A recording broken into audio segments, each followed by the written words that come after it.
Bonjour et bienvenue dans ce troisième numéro de Bubble Time, le premier de 2019, ce qui me permet de vous souhaiter à nouveau une bonne et heureuse année si vous ne m'avez pas déjà croisé sur CinéScène. Sinon, allez voir CinéScène et comme ça vous aurez tous mes vœux. Cette fois-ci, je ne vous souhaite pas de bons films ou de bonnes séries, mais bel et bien de bonnes lectures, puisqu'on est là pour parler comics, comme tous les mois. On commence très fort avec déjà disponible le X-Men, le massacre mutant qui revient sur la saga qui voyait les maraudeurs s'en prendre aux Morlocks, qui date déjà de l'année 1986. Dans cet ouvrage, vous retrouverez les épisodes US Uncanny X-Men 210 à 212, X-Factor 9, 10 et 11, New Mutants 46, Thor 373 et 374, il s'était perdu au milieu des mutants, allez savoir pourquoi, et Power Pack 27. Je vous l'ai dit, tout ça est sorti en 1986 et est déjà disponible en VF dans l'intégrale X-Men 1986, deuxième partie. Si jamais vous l'avez déjà, pas la peine d'aller chercher celui-là.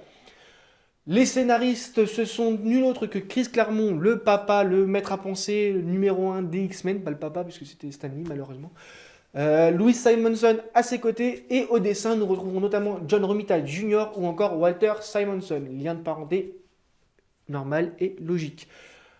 C'est une saga marquante de l'histoire des X-Men et notamment Dark Angel.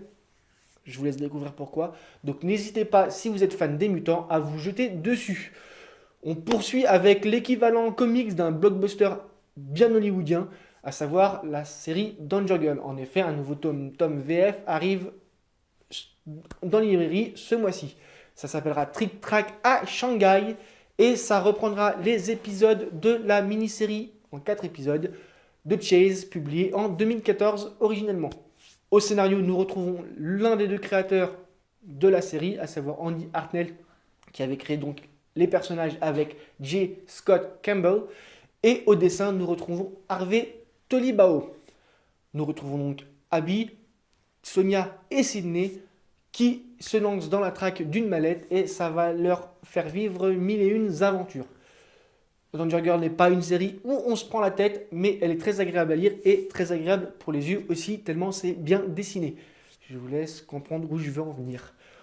On change complètement d'ambiance avec le même jour la sortie de l'Antre de l'horreur chez Panini Comics. Le concept est simple. Les poèmes et les textes de deux écrivains légendaires du fantastique et de l'horreur sont mis en image par un dessinateur légendaire du fantastique et de l'horreur notamment.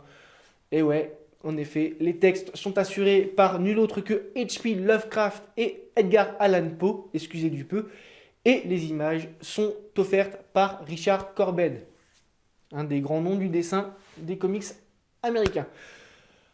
Le 16 janvier, vous pourrez retrouver un personnage qui me tient particulièrement à cœur puisqu'il fait partie de mes favoris, à savoir Hellboy. Le 4e tome de la série Hellboy et BPRD arrive en France, chez Delcourt. Ça reprend l'année 1955, puisqu'en effet, le concept des tomes français de la série Hellboy et BPRD, c'est de reprendre à chaque fois une année d'aventure. Vous l'avez compris, donc ce 4e tome reprenait en l'année 1955, le tome 3 reprenait celle de 54, 53 et 52 pour les précédents. Vous avez compris le concept.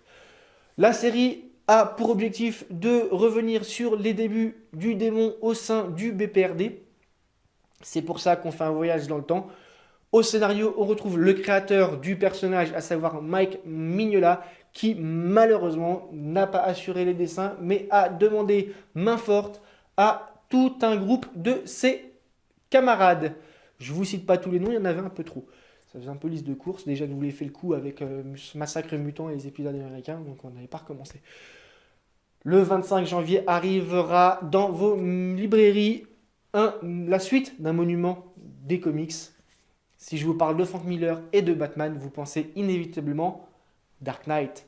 Et vous l'avez compris, c'est donc Batman Dark Knight 3 qui sera disponible à partir du 25 janvier. C'est édité par Urban Comics et ça nous proposera les épisodes US de Batman DK3 pour le faire en anglais, de Master Race HC. Donc épisode 1-9, je crois, je ne sais plus si je vous l'avais dit. Et tout un groupe de mini-comics inspirés par la série. Au scénario et au dessin, nous retrouverons bien entendu Frank Miller, inévitablement, mais il sera épaulé pour les textes par Brian Azzarello et pour les dessins par Andy Kubert. Nous allons maintenant parler d'une de mes séries préférées de tous les temps de l'histoire des comics. J'en fais un peu trop, je sais, mais bon, c'est vrai. Nous allons parler de Crimson, qui n'est pas une série très très connue en France, mais qui, moi, m'a énormément marqué. Vous le voyez là, c'est le numéro 1, sortie d'époque et tout. Bref, vous l'avez compris, ça sort de ma collection personnelle, donc on va le poser bien. Voilà, il est posé. Crimson nous raconte l'histoire d'Alex, un jeune lycéen qui, au cours d'une virée avec ses camarades, se fait attaquer par des vampires.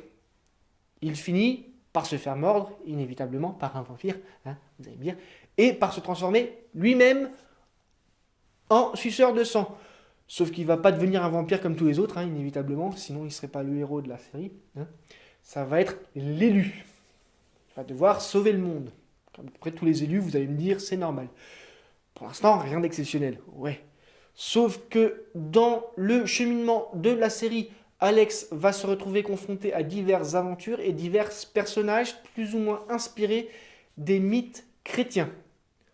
En effet, la série va être peuplée d'anges, de démons. On verra les archanges, Gabriel, Lucifer, on verra des dragons, on verra Saint-Georges, on verra les Templiers, on verra des personnages inspirés par Marie, Madeleine. Voilà, de mémoire. Hein, ouais, c'est ça. Oui. Je me trompe pas. Hein.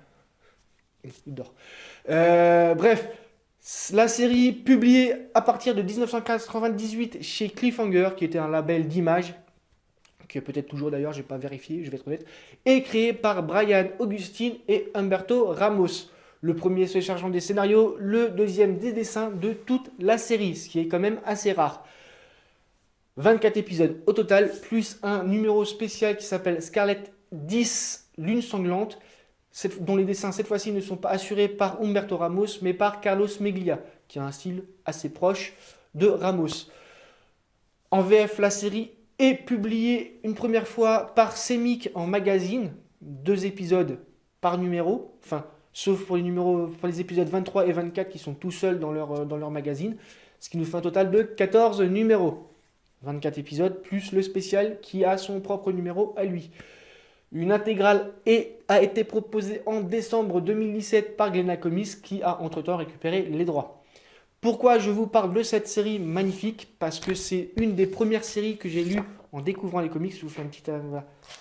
Tac, tac, c'est pour changer un peu des affiches qui sont là. Okay.